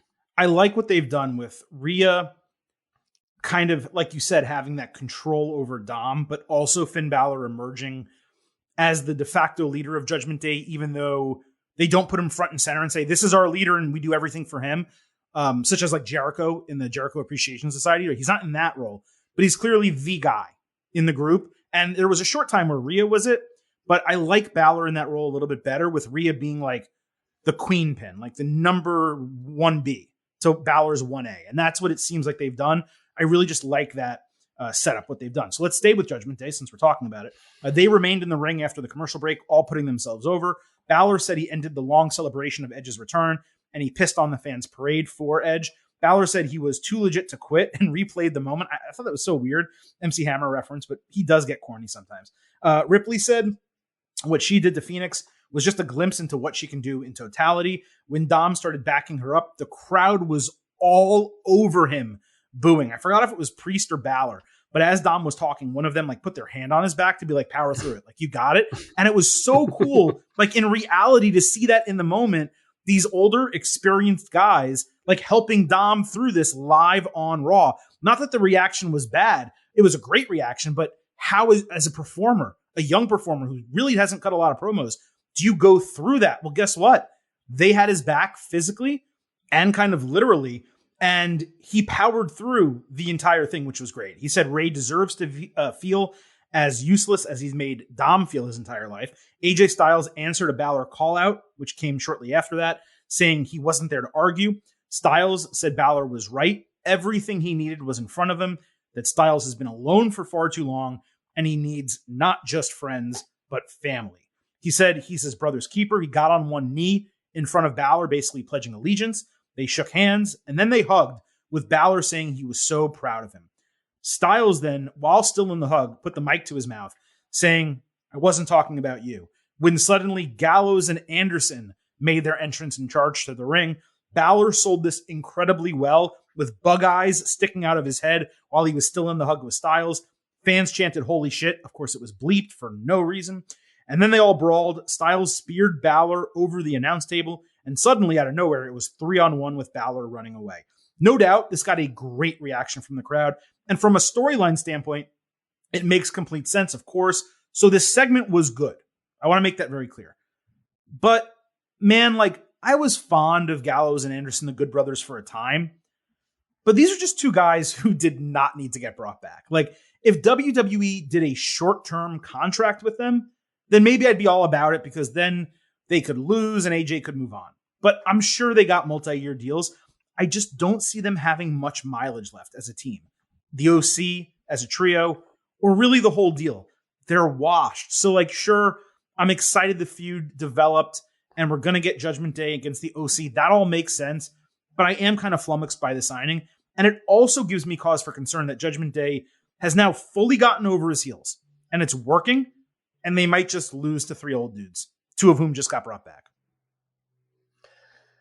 A lot going on here. To start back at the beginning of Finn Balor talking, that was It was boring for quite a while. I wrote boring talk, then video, then boring talk again. Not until I got to Dom did it get interesting. And then so the AJ thing happens, and I'm annoyingly got spoiled by this. One of the dirt sheet reports popped up on my Twitter timeline during the day, so I was like, I wasn't like, oh man, they're back or whatever like that. So I kind of got spoiled as well. But you're right. I didn't care much for Gallows and Anderson during their previous run. Corey Graves literally said the OC on their entrance, and I was like, God, don't bring that back. That was terrible. Don't remind me of how much I didn't like that. The last time we saw them was what, the Boneyard match, right? Yes, that's the last against time. The Undertaker. That was the last time we saw him. And I think they work great in a larger group, such as the Elite. They were very, very funny on BTE week to week. Anderson has a sour boy gimmick that's really hard to explain, but it's hilarious. And I really like them on that show, and I like them as part of the Elite when the Elite were heels, basically kind of running AEW. That kind of went away. They're off doing, I think, Impact, I think is where they were most recently. So I don't know, I'm fine with it, but I agree. I don't want them to come out on top of this. I don't want Finn Balor and Dominic and Damian Priest to lose to them. I don't think that helps. So yeah, I'm kind of fine. The segment was good. I enjoyed it and whatever. It's another tag team, more people on the roster. Fine with that. Maybe this sets up the Survivor Series 4 games. I don't know. But overall, I'm kind of meh on Gallows and Anderson returning. And that's in part because I think they actually fit better in other companies. Yeah, I mean, they fit best in New Japan, by far. It's not even close. If this was a situation where it was Styles versus Balor one-on-one at the Royal Rumble or WrestleMania or whatever, and Judgment Day came out to get Balor's back, and you're like, oh my God, this sucks, they're going to screw AJ. And then Gallows and Anderson showed up for one night and had his back, I would have popped huge for it. Oh, that's so smart. They got him on a one-day deal. They did a spot and they're going back to New Japan and whatever. That is how you use these guys. But to now bring them back as seemingly full-time wrestlers and restart the OC, which it's not that Styles was bad in the OC, but I mean, he hasn't done anything since. It was corny. The OC was corny because they were doing the club. They were trying to do the Bullet Club without doing the Bullet Club. Right. Now I think it'll be better. I do think it'll be better with Triple H in creative, but it's just I can't figure out a way I'm going to like this. Right. It's just not the same because it's not the Bullet Club. The whole point was it was trying to do the Bullet Club without doing the Bullet Club. You make references to it. You do two sweets. You do Finn and AJ, all these type of things. But we're not going to get the reformation of the Bullet Club in WWE. It's not going to happen. So just the ceiling on this does not feel high. Yeah, the thing about the OC is if they were on their own and they weren't going against another faction, it's kind of cool the Bullet Club's there together. But Judgment Day, standing directly across the ring as heels, is a far more interesting and entertaining faction. And I love AJ Styles. And I think the last 2 years or however long it's been, AJ has been massively misused. I'm not saying Styles should have been world champion the entire time, but he definitely should have been a mid-card champion for a while. He should have contended for the world title. He should have had main event feuds. There's a lot they could have done with AJ Styles. And now to just kind of throw him back with a mid-card team that is old, candidly, and there's a lot of other tag teams that they've built up the roster with where you can't even say they're one of the top 5 tag teams in the company. They're not. I don't even know if they're one of the top 10, Gallows and Anderson right now. They used to be, talent-wise and youth-wise and ability-wise, but they're not really there anymore. So to me, it's a really big disappointment. Look, we have to see how it plays out, right? We need to see what the storylines are, who wins the matches, how they look in the ring. Are they corny? Are they serious? We're not going to know those answers right now. So I don't want to go too crazy on it. Like I said, the segment was good. This segment on its own was good. And if they somehow are able to keep it up and Gallows and Anderson look like they can still go in the ring. I mean, Anderson can still go in the ring, but if Gallows looks like he can still go in the ring and all this works out better than we expect, then fantastic. Low expectations creates a really high chance of exceeding those expectations and delivering. But right now, to start, again, segment was good. And I think you agree with that, right? Segment was good. Yes. But, future prospects, hazy, let's call them that. By the way, in a kind of crazy twist, I should note, Anderson is actually a current NJPW title holder. He is the never openweight champion for New Japan right now. People have started with WWE before where they've had titles in independent promotions, so they've had to drop them after the fact. But I got to say, given NJPW's relationship with AEW, it's particularly interesting that this happened this way. I believe he has a title defense in a month with Hikuleo or something like that, so surely he's going to drop it. But man, that's just weird that an NJPW current champion is signed seemingly full-time with WWE. I was going to say, do we know if they're full-time? We don't know that, but I mean, I have to believe they are. I think it's a fair assumption. Yeah. Yeah, we'll see. Since when does WWE not sign people full-time other than Brock Lesnar? Right. I mean, we did have the Impact Knockouts champion Mickie James in a Royal Rumble with the belt, but that was clearly a one-time thing. Yeah, and that's not New Japan. That's, New Japan is really the number 3 promotion. I mean, I don't want to put a number on their status internationally, but for American wrestling fans, I would venture to guess that New Japan is the 3rd most popular promotion in the United States. Yeah. I guess. Yeah. I mean, WWE did talk with New Japan a while back about doing stuff. So they did. That was with Daniel Bryan, Bryan Danielson trying to work something out with him. But they have their AEW relationship. So I just thought it was interesting. All right, let's move on. We got plenty left to talk about. Bayley was asked backstage if her failure at Extreme Rules was a setback in Damage Control's plan for domination. Bayley was kind of despondent. She didn't answer, so Dakota Kai spoke up for her, saying Bayley saved her from rock bottom, and they had her back, unlike Asuka and Alexa Bliss for Bianca Belair. She promised that Bayley would win a rematch if one happened. Io Sky also promised to kick Candice LeRae's ass, though it was actually Bayley in the match, so I was a little confused by that. We got Bayley against LeRae. Bayley took advantage of Candice injuring her knee and attempted to hit Rose Plant on her, but LeRae countered into a seatbelt style pinning combination to get the win in 6 minutes. Damage Control attacked Candice on the ramp immediately. Belair tried to make the save, but got dominated herself. Bayley then hit an assisted elevated elbow drop onto Belair, but she missed the title that Belair was supposed to hit. So the match was exactly like the 2 men's matches we just spoke about. It was a few minutes too short, with nearly half of it occurring during commercial break. Frustrating. Candice beating Bayley was nice, but she's been given no chance to get over. So her beating Bayley is important, but she's never had any promo time. They've never explained who she is, what she's about, why she's the Poison Pixie. So her beating Bayley doesn't really matter because the fans don't have any reason to cheer for her. Then you have Belair, who kind of looked like a chump getting beaten 3-on-2, after she already took out Damage Control 1-on-3 48 hours earlier. The backstage interview was fine. They did one on Raw Talk that was also really good with Damage Control. But I thought this was bland, nothing developed, and we didn't even get to sink our teeth into the wrestling with two really good women's wrestlers. It wasn't awful by any means, but I actually am going bad here. Yeah, I think I'm going to say bad too, just because I was just kind of confused at the whole thing. Like you said, we haven't gotten anything from Candice LeRae to explain who she is, other than when when she debuted, they said she's Johnny Gargano's wife, and that's it. They haven't given us anything more, nothing about her NXT run, just nothing. And so Bayley loses, and you're like, what?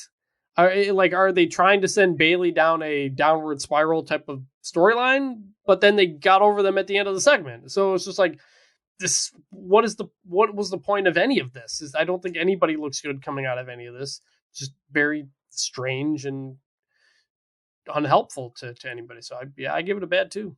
Yeah, and on that note, I don't really get what they're doing with this division on Raw right now. So Becky Lynch is still out. They wrote off Asuka and Alexa Bliss seemingly for no reason. I mean, they could theoretically come back next week, but they wrote them off injured. And then they're not using Carmella, Dana Brooke, Doudrop, Nikki Ash, and Tamina, which is 33% of the Raw women's roster. Plus, there's been no follow-up on Nikki's apparent gimmick change that they had been teasing for weeks. I don't think it's asking too much for Raw to use the rest of their roster when some of the top women are out. I'm not necessarily saying even they needed to do 2 matches on the show, because it was a season premiere and they had a lot of other stuff to get in. It was not a show that was lacking for segments. Let me put it that way. But it just kind of felt like you could have shown Doudrop and Nikki talking backstage with Nikki looking different and kind of teasing something like that happening in the future. Or, I was going to say something with Dana Brooke, but maybe there's not much that you can actually do with Dana Brooke. The point is, there's already women out injured. Carmella, I think, is one of them, and Becky Lynch. They wrote off 2 others, which is the other top of the division, and they didn't use the rest. So what exactly are you doing here with the women? It's just confusing to me. I don't really get it. We can keep going here. Hit Row got in the ring on SmackDown when suddenly 3 men in suits and masks attacked. B-Fab entered to help the guys, but Zelina Vega appeared on the top rope wearing long blonde hair that she's never had before. She took out B-Fab with a really rough Hurricanrana. The largest man in the group hit the Phantom Driver on Ashanti the Adonis before the others did their high-low finisher and double springboard splash on Top Dollar. Zelina grabbed the mic to announce her return before the obvious happened, with Legado del Fantasma removing their masks and Santos Escobar telling everyone, be safe. Man, I was hyped for this. This is exactly what it needed to be. For those who don't know, Legado and Hit Row had a long feud in NXT, so it was really appropriate for them to attack Hit Row for their main roster debut. Escobar has an insanely high ceiling. He could be and should be that Latin star that WWE has been looking for on the main roster for quite some time. And of those of you who listen to our NXT show know, I have been waiting for Escobar and Legado to get called up for more than a year. The crowd pop was strong too, which was relieving that people knew who they were. It's unfortunate, in my opinion, that they got called up as heels, because really they left NXT as massively over baby faces. So the reaction probably could have been even way bigger if they did something that was babyface, but I get it. I'm extremely excited they're on SmackDown. And not for nothing, Zelina is a massive upgrade over Elektra Lopez, who, like B-Fab, is far too green to be valuable on the main roster. I'd love to see Elektra develop more in NXT. She has a ton of potential. I really liked Elektra's role with Legado. She was kind of, like I said just a moment ago about Judgment Day, she was kind of like the queen to Escobar's king, like the 1B to his 1A. And I don't know what Zelina is going to be. She is a better fit, and she's known by the audience, which legitimizes Legado immediately. I hope she is that equal to Escobar like Lopez was and isn't just a manager of the group. But Chris, I could not be more enthusiastic about this. That was a good one, yeah. I am game, JR. Sorry, I had to do both. Eats, sleeps, breathes this business more than me. I'm too big of a Legado and Escobar fan to just do one sound drop. So go ahead. Yeah, look, I'm big fans of them. I've been saying for more than a year that I think Santos Escobar as a future world champion. Like he's got everything. He has I'm surprised it took so long for them to call him up. The initial beatdown of Hit Row got no reaction because we said before, nobody really has any reaction to Hit Row at all because we just haven't gotten to know them at all. So while the NXT relationship makes sense to be the debut, there wasn't much juice on that in the moment. Now, when they did take off the masks and everything, then everybody realized who they were, and the crowd, big pop for that, which is good. It was good for them to know what they are. I hope this is not Zelina Vega is their mouthpiece. Zelina Vega is their manager.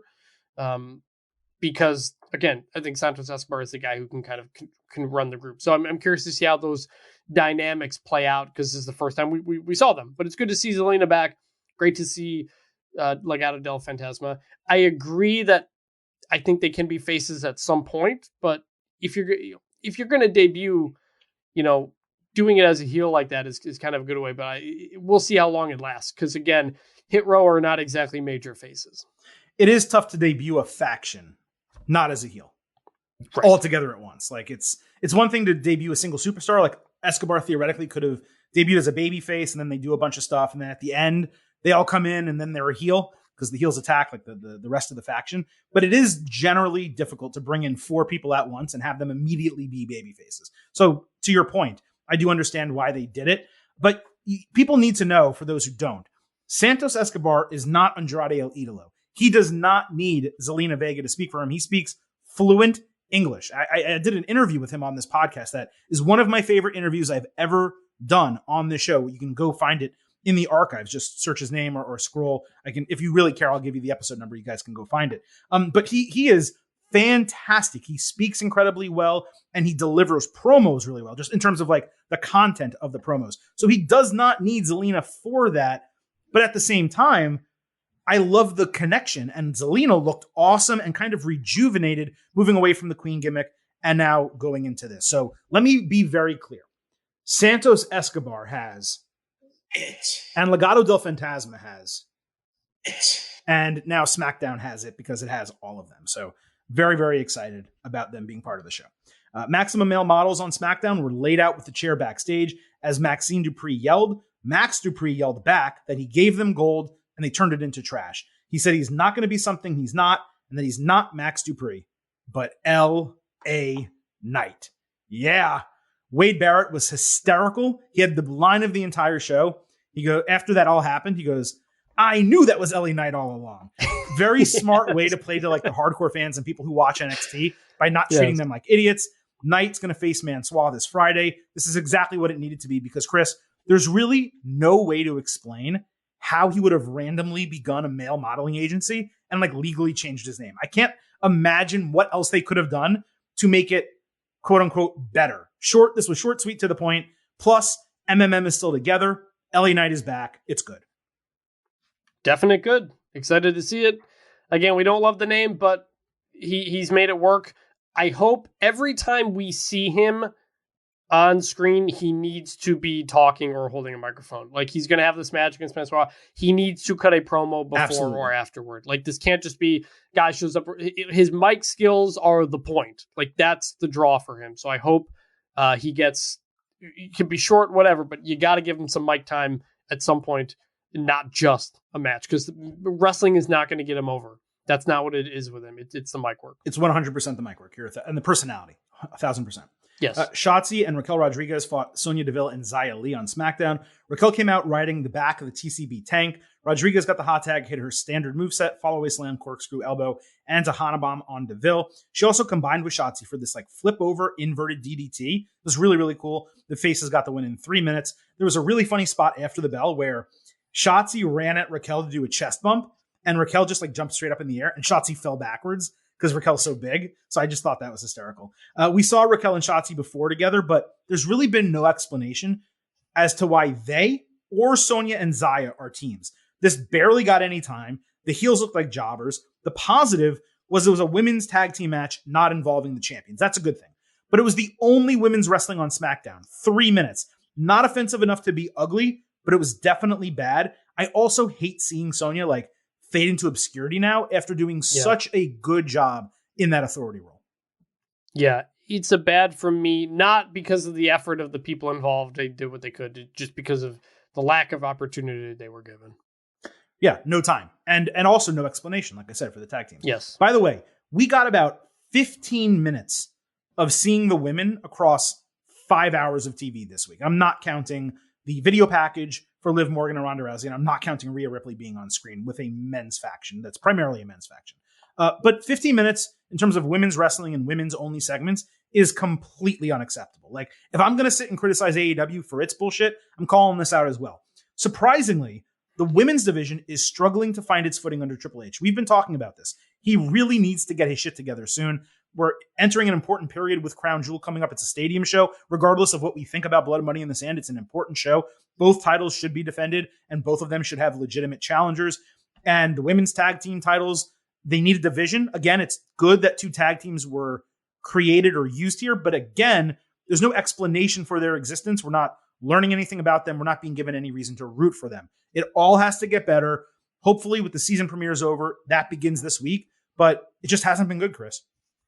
Agree. We've said it several times ever since kind of the Triple H era. Just the on-screen women's wrestling just has not been there, and it's been very surprising, and it hasn't gotten any better. It's a total shock. The effort being put into it. It's a total shock given everything he did in NXT. The only thing I could think of is maybe the men's division needed so much work that he's just putting so much time into like revitalizing it and kicking storylines into gear and making things work that he's like, the women, they're popular enough where they can hold on for a short period of time. But even that doesn't make sense. Like, I'm trying to give him an out, but I can't even come up with one. So no, it's not. Miz approached Maurice, commenting how incredible she looked backstage, and certainly that was accurate. Miz suggested maybe the birthday party wasn't a good idea, but Maurice told him to calm down and gave him a bat as a gift. In the ring for the party, it was revealed to be a Cleveland Guardians bat from one of their players. I forgot who it was. The Yankees are playing Cleveland in the MLB playoffs, so that was the joke. Miz trashed Aaron Judge and Kevin Durant. You can trash Kevin Durant all you want. You stay away from Aaron Judge. That's my guy, okay? He got 2 exercise balls with his face on them to match his bat. Get it? Big balls. Miz then picked up another box that ended up having Dexter Lumis's head underneath it. He put the box back on and tried hitting it with his bat like a whack-a-mole. Then he flipped the table over and Lumis wasn't there. Suddenly, Lumis appeared behind him and he locked in silence. Maurice took a facial into the cake. Miz ran away, leaving Maurice by herself in the ring with Lumis. Maurice then ran away as Lumis picked up a knife and popped both of the balls. The crowd was silent for all of it until it finally chanted, "Eat the cake." So Lumis cut a piece of cake and obliged the fans to end the segment. Miz later complained to DX. HBK said that Lumis is a good guy who doesn't attack just anyone, so Miz must have done something to wrong him. Miz said he would do anything to get rid of him, so Road Dogg suggested a contract match with Lumis's potential employment on the line. I thought this was horrendous. I just got to say, the build has gone on way too long. It's repetitive. HBK saying you must have done something to anger Lumis. Okay, what? We're still waiting. It's been months. What did he do? Why are they having the match? Now they're doing the match, and you're like, well, is the match the blow-off to the entire thing? Nothing about this was even funny. It felt like a Vince McMahon segment from 3 or 4 years ago. There was nothing redeeming about it. I found it to be an absolute total waste of television time. The DX spot backstage, at least it explained it and moved the storyline forward, but this was straight up ugly. 0.0. 0.0, Mr. Blutarski. Yeah, it's an ugly from me too. I've said I've enjoyed this a little bit more as a comedy spot, but in small doses. This was a long, drawn-out segment for no reason whatsoever. It was a waste of time. It was an ugly. I'm out on this now. That is one big pile of shit. So Omos fought 2 jobbers before the match. DX pumped up the jobbers, reminding them it was 2-on-1. One guy got on Omos's back, but Omos otherwise dominated them with a double choke slam for the win in 1 minute. Omos then did his finisher to both guys individually. The saving grace of this, there was MVP wearing a Knicks hat, which I appreciated as a Knicks fan. But to be fair, this may have been actually, Chris, like I'm just being like candid. It may have been one of the best of these squashes that we've seen, maybe the best of all of these that we've seen. The guys bumped really well. Omos actually looked kind of agile and more fit than he has been. I'm not sure why I felt differently about it, but Despite that, it's still ugly. I'm sure they're building to a Braun Strowman match at Crown Jewel, but holy shit, they got to do something else with this guy. Use low-card superstars. Anything besides the same thing every single week. It's the same thing over and over and over. It's like missionary position every single night. Yeah, another ugly for me. I actually texted you ugly after this one happened last night. I've said it before, squash matches don't do anything. They're not interesting. They're not fun.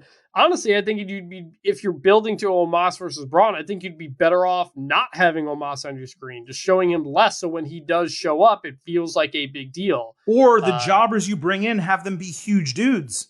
Have let him beat up some big guys. Let him beat up some big guys or something. This is just a waste of time. Ugly. I don't have any more. There's nothing really more to say about this. On SmackDown, the Viking Raiders were in the shadows by a fire, saying only a fool confuses absence with weakness, and that they've been watching and growing stronger. Then a female voice spoke, which sounded like Sarah Logan, so it does seem like they're going to be coming back as a trio instead of a tag team. I like the cinematography here, and it's great they appear headed back sooner than later, given the injury. We heard about the foot injury. I think it was to Eric. Sarah, by the way, is really good friends with a lot of women in the back, so I'm sure that's going to make the locker room happy. So it was good. It was just a quick vignette, but it was good. I guess I didn't have any thoughts, good or bad, about it until we get more. I just don't really have any grade for it. And similar to that, it wasn't really a vignette or a video package. There was just like an announcement on Raw in the final hour that Elias is going to be returning next week. I guess it only took 10 weeks for him to grow the beard back out. Yeah. This just felt unnecessarily short and uneventful given his popularity. They should have done a surprise next week. Or if you want to use DX, have Elias appear in the main event singing a song and DX interrupting him and the guys take him out, given it's Elias, and that's happened before. There's no grade here, but it just seems like a really weak way to bring someone back who's very popular as Elias, just saying, oh, he'll be back next week. I'm mostly just upset we never got more of the whole Elias family. You know, they did that like 1 or 2 weeks. It was fun and never went back to it. You could have brought one of them back to announce that Elias is coming back. Elrod or something? Yeah. Yeah, but it got cheered. Like, he's going to get cheered when he comes back. People, I wasn't a fan of going away from the gimmick, so I'm curious how it'll be when he gets back. Looking forward to seeing him. I think I wouldn't have even announced it. I would have just, that's what I'm saying. While something's going on. No, I mean, like, next week while something's going on, someone's talking, and then you hear the guitar strum. That's what I'm saying. That's what they should have done. Yeah, exactly. Yeah. So all right. You hear the strum. He walks out from the ramp. He starts talking trash, and you got a feud. Yeah. This is what I would like. Okay, I know they moved away from Kevin Owens. They're making him more serious. I would like a backstage interaction between them next week. Not a feud, not a whole thing. Yes, but where like Owens walks by him and looks and goes, "Hey, Elias," and he's like, "Hey." And just like something like that, right? They will do it. They will definitely. I believe they will do that. That has to happen. It doesn't even have to be next week. It just has to be like sometime in the next month with him still fresh. Next time we see Kevin Owens, it needs to happen. But yeah, it felt like, why would you waste a surprise? No one's tuning in next week to watch Elias, but people who do tune in next week would have been surprised by Elias. And they just got to think through some of those things better. Chris, we had a lot to talk about on today's show. We got through it. I think we did a fantastic job keeping the show well under 2 hours. I should note to everyone, we've noticed that our WWE shows are going on a little bit longer than we would like, so we are trying to cut them down a little bit. Hopefully today is an example of what we can do going forward in the future. It was great once again, of course, to talk WWE with you, Chris. We will be back, same bat time, same bat channel, with our next WWE show 1 week from now, next Tuesday. Between now and then, on Thursday, we will have our next AEW and NXT show. Plenty to talk about there. What else do I need to do? I need to remind you to follow us on Twitter at Getting Overcast. Episode dropped. You can participate in polls. All those DMs that we read on the show today, they came from Twitter. So follow us at Getting Overcast. You can DM us. They are open. You can tweet us. We will get your comments on the show. And also, please remember that the Getting Over Wrestling podcast. So head on over to Apple Podcasts and Spotify. Drop us a 5-star rating on Apple. Take a few moments. Leave a written review as well. We always appreciate when you guys take the time to do it, and it does help us grow as a podcast to get 5-star ratings and reviews. Thank you once again for joining us here on the Getting Over Wrestling podcast. For Vintage Chris Vanini, this is the Silver King, Adam Silverstein, signing off and leaving you with just 3 final words. Bye for now.